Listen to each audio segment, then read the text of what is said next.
Έρχεται κύριος.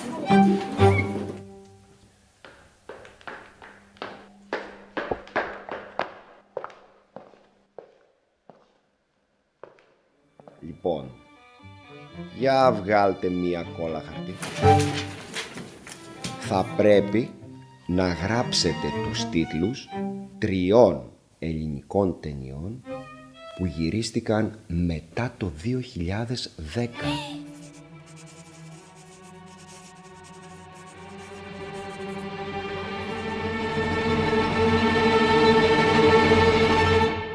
Κυριάκο, σινεμά διάβασες?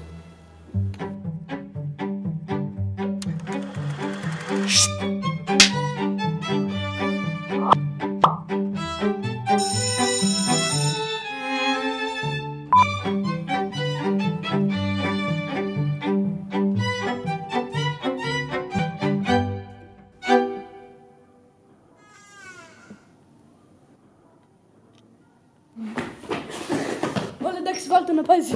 Ποιο επεισόδιο ήμασταν την προηγούμενη φορά? Νομίζω το 17. Εκεί που τα παιδιά πάνε να πάρουν τη ζουμπουλή από το νοσοκομείο. Σε ένα σημείο, εκεί που πλάκει η γιαγιά, έρχεται εκείνος ο ξελός με το κοντό και πάνε να την πάρουν. Έχει πάρα πολύ αγωνία αυτό το επεισόδιο.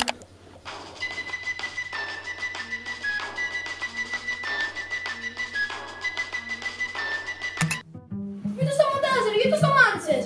Έχω ιδέα. Ακούστε λίγο. Μετά την ιδέα, βάλε τώρα.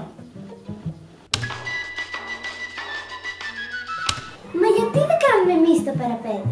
Να είσαι εσύ, ας πούμε, ζουμπουλία. Τι λες, ρε, εγώ μόνο καπουτσίδης γίνομαι. Να το κάνουμε εμείς.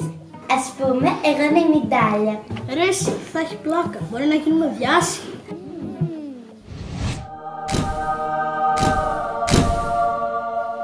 Εγώ είμαι μέσα. Κι εγώ. Μέσα, ρε παιδιά, αλλά χρειαζόμαστε και άλλα άτομα. Κομπάρσους, σκηνικά, κάμερες. Πού θα τα βρούμε όλα αυτά? Γιατί δεν το λέμε στον κύριο Ανδρέα? Τι ξέρει ο κύριος Ανδρέας? Δάσκαλος είναι, κάτι θα ξέρει. Εμένα μου φαίνεται άσχετος. Δάσκαλος είναι, κάτι θα ξέρει. Δεν γίνεται. Γίνεται. Παιδιά, τώρα καταλαβαίνετε ή δεν καταλαβαίνετε? Εγώ είμαι δάσκαλος. Δάσκαλος. Σας μοιάζω για ηθοποιό ή μήπως μοιάζω του Καπουτσίδη, πείτε μου. Εγώ νομίζω ότι μοιάζει λίγο του Βέγκου. Έτσι λίγο τα μαλλιά του. Εγώ νομίζω μοιάζει λίγο στο Ζουγανέλη. Και στο Καπουτσίδη μοιάζει λίγο. Παιδιά, δεν γίνεται. Πάει και τελείωσε. Εδώ είναι σχολείο. Κάνουμε γλώσσα, μαθηματικά, ζωγραφίζουμε, κάνει ένα τραγουδάκι, αλλά σινεμά, μες στην τάξη, αποκλείεται. Είστε φοβουτσιάρες, κύριε. Φοβάστε. Εμείς σας ζητήσαμε τη βοήθειά σας και εσείς φοβάστε. Εγώ δεν ξαναδιαβάζω γλώσσα. Και εγώ δεν θα ξαναδιαβάσω μαθηματικά. Και εγώ όλη την ώρα θα πηγαίνω τουαλέτα. Λεπτό δεν θα καθίσω στο θρανίο. Αυτό ξέρετε πώς λέγεται? Εκβιασμός.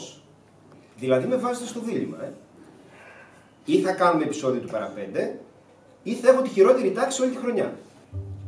Άμας κύριε, αν μας βοηθήσετε, θα είμαστε τα καλύτερα παιδιά. Θα σας φέρουμε ένα κόκκινο μήλο. Κάθε πρωί. Θα σταματήσουμε να κοροϊδεύουμε τη φαλάκρα σας. Θα κάνουμε ένα επεισόδιο. Δοκιμαστικό όμως. Μετά βλέπουμε. Κύριε, είστε ο καλύτερος δάσκαλος. Κύριε, αλήθεια λέω. Εγώ κάθε βράδυ θα προσεύχομαι να βγάλετε μαλλιά.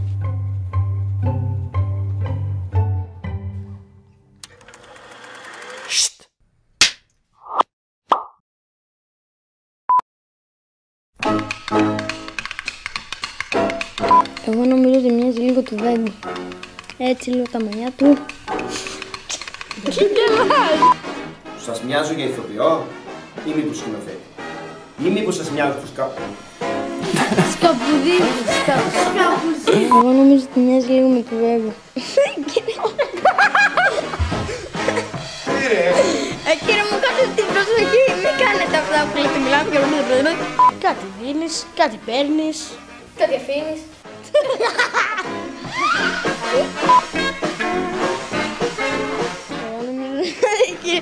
Φέτος περιμένουμε το δάσκαλό σου, το σχολείο. Ξανά! Παιδιά, καταλαβαίνετε ή δεν καταλαβαίνετε? Εδώ είναι σχολείο.